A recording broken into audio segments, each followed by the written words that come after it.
ചായക്കുള്ള വെള്ളം അങ്ങോട്ട് വെച്ച് കൊടുത്തിട്ടേ ഇന്നത്തെ പരിപാടികൾ അങ്ങോട്ട് തുടങ്ങുകയാണ് കേട്ടോ.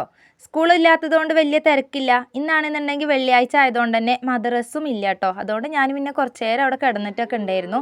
പിന്നെ അതാ എണീച്ച് വന്ന് ആക്കം പോലെ അങ്ങനെ ചായയും കടിയൊക്കെ ഉണ്ടാക്കാമെന്ന് വിചാരിച്ചിട്ടാണ് കേട്ടോ. അപ്പോൾ അതാ ഫസ്റ്റ് തന്നെ ഇപ്പോൾ കട്ടൻ ചായ കിട്ടിയിട്ടില്ലെങ്കിൽ ഒരു പരിപാടിയും സ്റ്റാർട്ടാവൂലേ.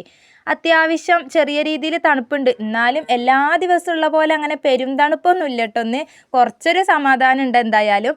അങ്ങനെ ഞാനിതാ ചായക്കുള്ള വെള്ളം അവിടെ അടുപ്പത്ത് വെച്ച് കൊടുത്തിട്ടുണ്ട്. ഇനിയിപ്പോൾ അത് തിളക്കുമ്പോഴേക്കും ഇന്ന് കടലക്കറിയും ഓട്ടടയും ഉണ്ടാക്കാമെന്നാണ് കേട്ടോ വിചാരിക്കുന്നത്. തലേന്ന് തന്നെ കരുതി വെച്ചതുകൊണ്ട് അരിയും വെള്ളത്തിലിട്ടിട്ടുണ്ടായിരുന്നു, കടലയും വെള്ളത്തിലിട്ട് വെച്ചിട്ടുണ്ടായിനി കേട്ടോ. അപ്പോൾ അതാ വേഗം കടലയൊക്കെ ഒന്ന് കഴുകി ഒന്ന് കുക്കറിൽ ഇട്ട് കൊടുക്കുന്നുണ്ട്. ഞാൻ കടലക്കറി ഉണ്ടാക്കുമ്പോൾ അതിലേക്ക് ഉരുളക്കിഴങ്ങും കൂടെ ചേർക്കലുണ്ട് കേട്ടോ. എനിക്ക് ഭയങ്കര ഇഷ്ടമാണ് കടലക്കറിയിൽ ഉരുളക്കിഴങ്ങ്. കറിയിൽ നല്ലൊരു കൊഴുപ്പും കട്ടിയൊക്കെ ഉണ്ടാവും. അപ്പോൾ അതിന് വേണ്ടിയിട്ട് ഞാൻ കടലയും ഉരുളക്കിഴങ്ങും ഉള്ളിയും പച്ചമുളകും മഞ്ഞൾപ്പൊടി ഉപ്പൊക്കെ ഇട്ടിട്ട് ഇതാട്ടോ അതൊന്ന് വേവിക്കാൻ വേണ്ടി വെച്ചിട്ടുണ്ട്.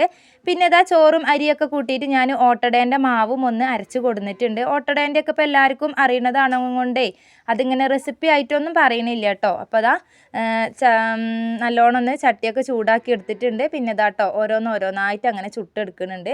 ഓട്ടട നമ്മൾ ഒഴിച്ച പാടം അങ്ങോട്ട് മൂടാണ്ടിരുന്നാൽ മതി കേട്ടോ. കല്ല് നല്ല ചൂടാക്കുക, എന്നിട്ട് തീ കുറച്ച് വെച്ചിട്ട് അങ്ങോട്ട് പാരുക, എന്നിട്ട് ഓരോന്നായിട്ട് അങ്ങോട്ട് ചുട്ടെടുക്കുക കേട്ടോ. കുട്ടികളൊക്കെ പിന്നെ അത് ഓരോരുത്തർ നീച്ച് വരുന്നുണ്ടായിരുന്നു. അപ്പോൾ ഞാൻ വേഗം കറി അങ്ങോട്ട് വറവിട്ട് വെച്ചാലേ ഓരോരുത്തർക്ക് അങ്ങ് ചുടുന്നതിനനുസരിച്ച് ചായ കൊടുക്കാമല്ലോ എന്ന് വിചാരിച്ചിട്ടാണ്. അങ്ങനെ ഇതാ വേഗം കടലക്കറിയും ഒന്ന് വറവിട്ടെടുക്കുന്നുണ്ട്. കടുകൊക്കെ പൊട്ടിച്ചു. പിന്നെ അതിലേക്ക് കുറച്ച് മുളകും പൊടി, മല്ലിപ്പൊടി, പിന്നെ എന്തായിരുന്നു ബീഫ് മസാല കേട്ടോ. ഈ 3 പൊടികളും കൂടെ ഇട്ട് കൊടുത്തിട്ട് ഇതാ നല്ലോണം ഒന്ന് മൂപ്പിച്ചെടുത്തിട്ടുണ്ട്. പിന്നെ നമ്മളെ വേവിച്ച് വെച്ചിട്ടുള്ള കറിയും കൂടെ ഒന്ന് അതിലേക്ക് ഒഴിച്ച് ഒന്ന് സെറ്റായാൽ നമ്മളെ കറിയും റെഡി ആയിട്ടോ. പിന്നെ നിങ്ങൾക്ക് വീഡിയോ കണ്ടുകൊണ്ടിരിക്കുമ്പോഴേ ഇഷ്ടപ്പെടുകയാണെങ്കിൽ ഒന്ന് ലൈക്ക് ചെയ്യാനും അതേപോലെ തന്നെ നിങ്ങളുടെ അഭിപ്രായങ്ങളൊന്ന് കമൻ്റായിട്ട് അറിയിക്കാനും മറക്കരുത് കേട്ടോ. ആദ്യമായിട്ട് കാണുന്ന കൂട്ടുകാരാണെന്നുണ്ടെങ്കിൽ ഇതേപോലത്തെ വീഡിയോസൊക്കെ നിങ്ങൾക്ക് ഇഷ്ടമാവുകയാണെന്നുണ്ടെങ്കിൽ ഒന്ന് സബ്സ്ക്രൈബ് ചെയ്ത് നമ്മളെ സപ്പോർട്ട് ചെയ്യണേ.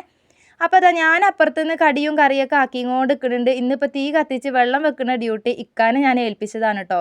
എന്നോട് ചോദിച്ചു ഈ വെള്ളം വെച്ചിട്ടില്ലേ എന്ന്. ഞാൻ മറന്നു പോയിട്ടുണ്ടായിരുന്നു സത്യത്തിൽ. പിന്നെ അതൊക്കെ ഒന്ന് വെള്ളം അടുപ്പത്തൊക്കെ വെച്ചാണ്.